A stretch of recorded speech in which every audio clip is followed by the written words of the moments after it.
What up? What up? What up? Welcome back to another session of Sports Talk 49. Always right here, every day, all day, every day.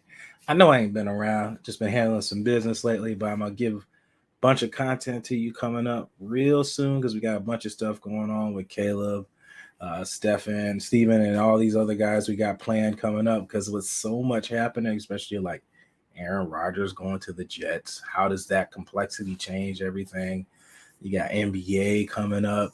You got boxing that just happened. You know, me and Caleb like to talk all of these topics all the time. But tonight, we're going to talk about the NFL draft or the upcoming draft for that matter.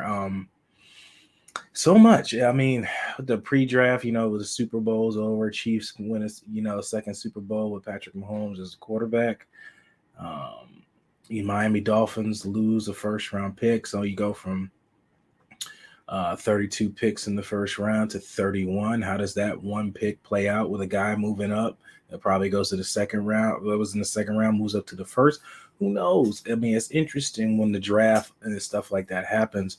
What teams see in certain players, what the value they think of them at, and like I know I'm out here in the Tampa Bay area, so I really talk about the Bucks a lot, but you like to talk about other teams as well because you try not to just stay one team neutral like that because so many things can change over this period of these next few hours when the draft comes with teams moving up, moving back, guys not seeing value in the picks that they got coming up, or they just don't want to spend a pick at that. They would rather invest next year, or would they rather pick up guys in the later round, which I think there is a lot of day two guys. I'm not going to really talk about that till the next time I get back on here because I have a ton of them. I think I'm more excited about the second the day two and day three rounds rather than I am with day one because day one it's going to be all of the same things that everybody's talked about: the Will Andersons, Bryce Youngs, Jalen Carter, C.J. Stroud, Bijan Robinsons. It's the same guys that you talked about for months coming out. And then you have the combine, and you see guys like Nolan Smith, which a lot of fans they want to see that happen in Tampa. But we'll talk about Nolan Smith just a little bit. I said Nolan Smith was on a Georgia, a very, very, I would say, plethora of great athletes on that Georgia football team. And he didn't really muster up much stats. I mean, yeah, he ran the fast 40-yard dash, but I mean, on tape, you don't see it really translate like that. I mean, that's the thing when you watch the combine to the real actual game tape. Those are the two that you got to look at. If you're looking at somebody's game tape and you don't see a 4.3 speed, or you see a guy who's really fast on tape, but he doesn't run a fast 40 time. Well, I would rather take what I see on the field rather than what I see in shorts and a t-shirt, for that matter, or underwear. Pretty much, you're not wearing merely anything running out there, but I would rather have that what you have on tape. But it's really going to really all determine on what the run at quarterback is. I believe Hendon Hooker is going to go in the first round. I think teams aren't going to wait. If you really are looking at, you need a future at quarterback, like a team like the Vikings or the Colts or whoever. You can have a guy sit back, learn the NFL system and learn the ins and outs of the game and get a continuity with the team for a year as he recovers, and then step into the next season. Is technically his redshirt year to his first year coming into the game. I think Hooker is going to go in the first round. I really don't think somebody's going to wait till day two to pick him up, especially if you know this guy has the talent. And I think he probably is one of the top quarterbacks if had he not sustained that injury during the season. But this is the fun part about football. This is the fun part that it's the what ifs. It's the what ifs, what could and what could not happen in the draft. And I think that's what everybody gets excited for. And I think this off season has shown you that this league year is going to be very unpredictable. I don't think anybody ever thought Aaron Rodgers would ever go to the Jets, even though the Packers seem now to have a propensity to trade their quarterbacks to the Jets for some reason. Somehow, somewhere, there's some type of pipeline that goes from Green Bay to the Jets. Who knows? There underground pipeline somewhere that happens because that's 2 for 2 so far. Does it go to the Vikings next like Brett Favre did? But who knows?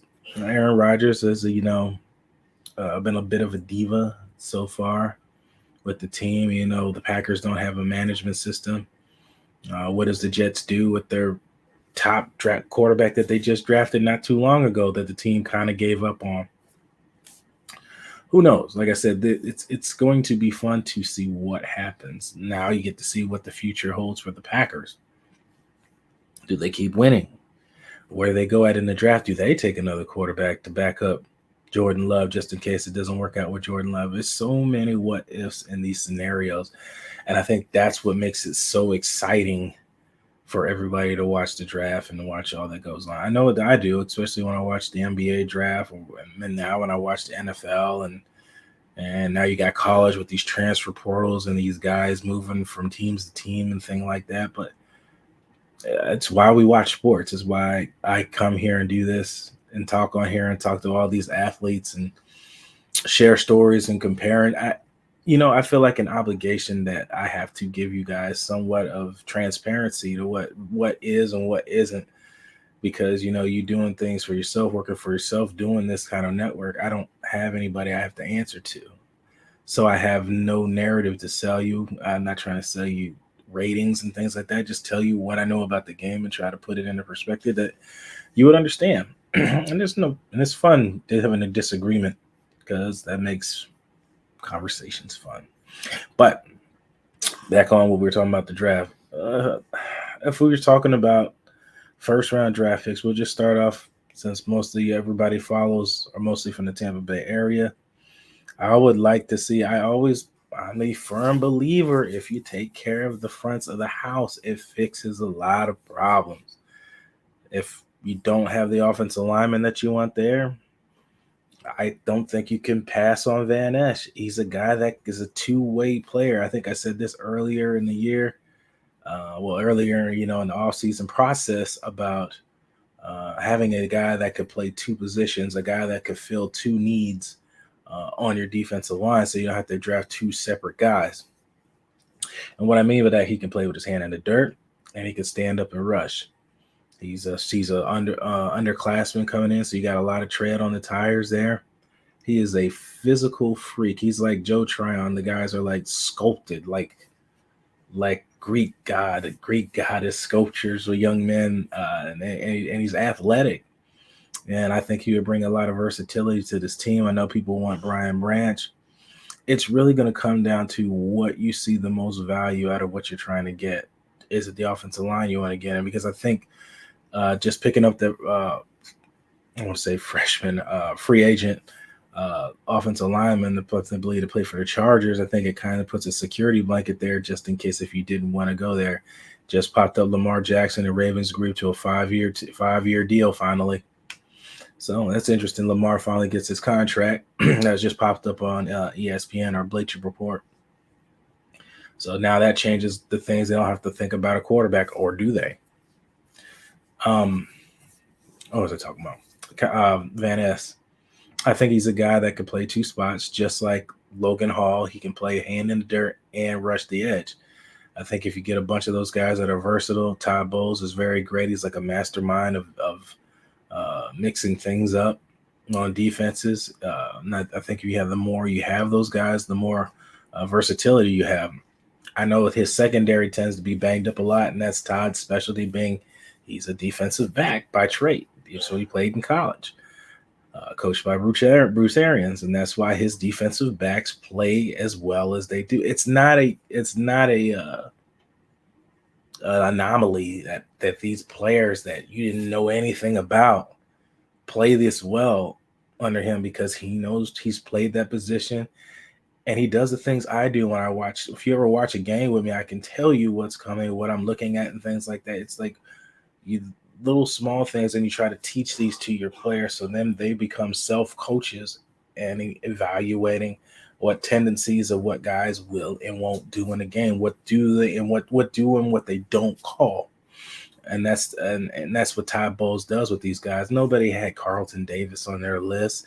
Nobody gave a damn about Jamel Dean. Well, I did. I put him on my draft board. And for that reason, tall, lengthy, and fast. If he can get past the injuries, he'd be a good corner. And that's exactly what he turned out to. I'll take credit for that one. And Chris Godwin too. At the pick, I said third round. Like I said, I really see day 2 and day 3 guys I really get excited for, but today is the first round. I know that's what everybody's excited about. I have to go with Van Ness, man. I mean, I know everybody wants Brian Branch, the secondary, but you can have this team had Darrelle Revis, and you couldn't do nothing with him because you had no pass rush. Lucas Van Ness. If you have no pass rush, it takes away everything else. Your corners can't play aggressive. Your safeties can't play aggressive because they know the pressure is not going to get to them. When you know pressure is going to get to them, you can be aggressive. You can be aggressive when you know pressure is going to get to them, and it changes the whole complexity of your defense, the whole mindset of your defense. It changes it entirely. I know a lot of guys want Myles Murphy. I don't know if he's a 3-4 guy. Just looking at the list here. I know a lot of people talking about Anthony Richardson. Don't know about that. I know Peter Skoronski, offensive lineman out of Northwestern, stud. Rumors of Tristan Wirfs, working right and left tackle. You're going to have to pay him a boatload of money, especially if he goes over to the left side and becomes just as good. But I think they're prepared to pay that, and I wouldn't be mad at that at all. You secure, I just said, secure the O&D offense and defensive lines. I harp on this because you guys know I produce a podcast out there, House of Yinzer, with Allison and Leanne and Steelers, and I've always been a fan of the Steelers, and I'll continuously bring this up. They have an identity and they stick to it. You had 2 players out of Charlotte. What do? You bring a coach in that coach both of those guys to your coaching staff to help get the best out of your players. That's setting your team up for success. That's setting your players up for success. And I said, I want to be mad at Tampa fans, everybody, for just being so uneducated and things, but that's the way your media's taught you all these years. And that's what you think football is this trash that goes on with this team. Sometimes the decision making that they're doing it, and it makes no sense. It's why they've been a cesspool of garbage for many years. You got Brady, you got Lucky, you got a coaching staff, you got Light that came in there and got Arians. Arians came in and got Brady, and you won a Super Bowl. And now you start changing things. Now you're going through a change now in the team, and I guess we'll see where we're at with that. Todd Bowles era can start, so But back on what I was saying about the Steelers, they get guys that they fits their system. They have a system that they do. A Pittsburgh Steeler that they say there's a Pittsburgh Steeler guy. You say, he's not a Tampa Bay Buccaneer guy. You don't say that. I said they never. I think Devin White's upset that they don't want to keep their own. He sees other teams keep their guys when they play well with them that are their guys. Tampa has always been unloyal to their coaching staff and their players, hence why things are the way they are. I keep trying to say these things, but it doesn't seem to get through. But yeah, you got to have a system, man. Like Todd Bowles, Aaron Curry, a guy that's from the same hometown as me, competed against each other. He said, we play defense. He said, that's what we're going to do here. We're going to play defense. And that's what they stick by. They're going to play defense. They're going to hit you in the mouth, and they're going to play good defense. And that's what they believe in. That is what they truly believe in. And the Tampa Bay Buccaneers just seem to not want to have some type of identity. It's always wishy-washy every year. You never know what you're going to get. It's like a box of chocolates. You never know what you're going to get. But at 19, that's what I got. I know Brian Branch, like I said, it's really going to boil down to what falls at that. The Tyree Wilson kid, senior out of Texas Tech, big kid, 6'6", 271. Like I said, Lucas Van Ness, he's big dude, 6'5", 272. Like I said, he's an underclassman. He's a sophomore coming to the draft. And you got Myles Murphy, Same thing, 6'5", 268. Then you got Nolan Smith coming off the edge. See, and that's the thing that I'm trying to tell people. Nolan Smith, see, I didn't even pay attention to this part. Nolan Smith is a senior. He's a senior. 6'2", 238, not really big. He ran a very fast 40-yard dash, and he never dominated any game. Never dominated anything. He's a physical freak, but I mean, he hasn't dominated nothing. Kind of reminds me of the guy that the Ravens picked up.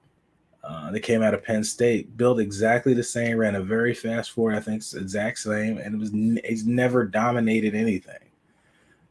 I think people get so infatuated with the 40-yard dash time, but you don't see that when you watch his tape. You don't see the translation to the field.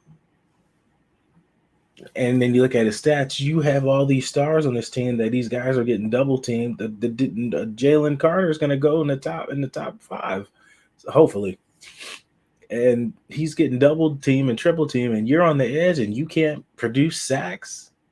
But you expect him to do that when he gets to the pros. That's what I'm saying.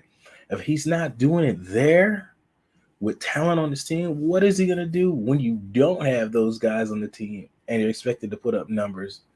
I just think you got to think like that. He could be surprised me and totally wrong. He could put on some weight. He could turn into a beast. It could happen. I'm just saying he never did that there. So I just say, why would he just suddenly do it now? I don't know. That's just my thing with that. Then you got Derek Hall. I wouldn't rule that out either. Tampa Bay Buccaneers have been a factory for picking up Auburn players. It just is. Kayjon White. And then you got interior linemen.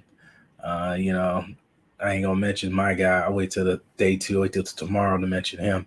But you got a lot of those guys. I'm just going through the list here, checking it out, that you might want to put on this roster, especially on the edge position. I don't think they'll go corner unless a guy like Devin Witherspoon is sitting there, which I really doubt out of Illinois.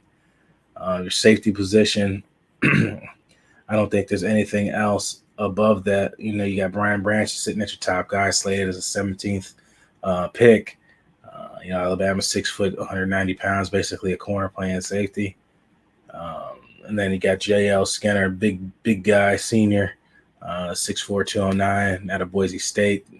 And I've always been a big fan of both of those Illinois corners, Martin and Brown, but those are day 2, day 3 guys. But we're talking about day 1. That's just where I got it. Unless you want to really just to solidify your offensive line, like I said, you got 4 of them there. You're going to get one of those guys are going to fall down to 19. A lot of people like Broderick Jones, but Broderick Jones has smaller arms. Paris Johnson, tall, lengthy, with long arms, kind of built like Donovan Smith. Is that what you want to go? Darnell Wright, they say he's lazy. I don't know. He's beaten all the top pass rushers in the past 2 years. I don't know. A lot of people just say that to try to make people fall down in the draft, and we'll see if it works, what's true and what's not true. But there's a lot of offensive linemen here that can get up, and there's going to be guys in this draft that are going to be sleepers. There's guys in this draft that people aren't going to, that people overlooked or whatnot. I wouldn't say to trust the process. I mean, Chris, I just say that Tampa just doesn't have a system that they stick to. Every year it's they don't know, it's up in the air. Every year the fans don't know what your identity is because you don't have one. Every year it's something else. Every year, every 2 years you got to think about, is there a new coach coming in? Every 2 years is going to be a new quarterback. Every 3 years it's going to be this. It's just never a model of consistency at anything they do in that organization, and it starts from the top on down. Just never any consistency that a fan could follow. So that's why you have such ill-informed fans, because they've been taught by a media base here. They've been taught by an organization here that this is the way things operate. But that's why you lose constantly, because you don't have a standard operating procedure. I'm just going to use a business term, SOP, standard operating procedure, the way you do things here. You don't hire from within. You have no rhythm of doing anything. Everything is up in the air. There's no system, and people don't want to come here. You're never going to get quality coaches. We'll see what the offensive coordinator you got in Canales coming. Aaron Curry speaks highly of him. As Aaron says, a contingency plan for his contingency plan. We'll see what happens. But I just want to talk about that pre-draft a little bit. Like I said, I want Lucas Van Ness. I'm all about the pass rush. I'm all about getting to the quarterback. And they didn't do that too much. They didn't really have a whole lot of options. Granted, they had a lot of injuries, but there's not a lot of depth there either. And I keep saying that when a guy goes down, who's the next guy you're going to lean on? There's really no answer. These guys aren't going to play 100% of the snaps every single game. It's not going to happen. So you got to prepare for it. Also, before I get out of here, would you be mad at Chase Young trading Devin White being traded for Chase Young and maybe swapping first-round picks? What do you think? Washington declined his fifth-year option. He's been injured a little bit, but when healthy, the guy is nasty. And he has no leverage right now as far as demanding a high contract. Devin White does. He has accolades. Ron Rivera loves middle linebackers. He could be the next Luke Kuechly for him. There's options. Just throwing that out there. I'm all about the pass rush. I'm all about getting to the quarterback. You can do those things, protecting the quarterback and getting to the quarterback. You can do those things. A lot of those other things can be subsided. Don't believe me? Go look at the Giants. Go look at the Giants Super Bowl against the Patriots. Go look at that. I said you can't even remember who the starting corner is. But that's just what it is. I'm going to get out of here. Appreciate you guys checking me out. Come on here for day 2 and day 3, and we'll talk about that. But we'll get at you next time. You're the master of everything. What you do with your life, what you do is entirely up to you. Thank you guys. God bless. And as always, fire those cannons.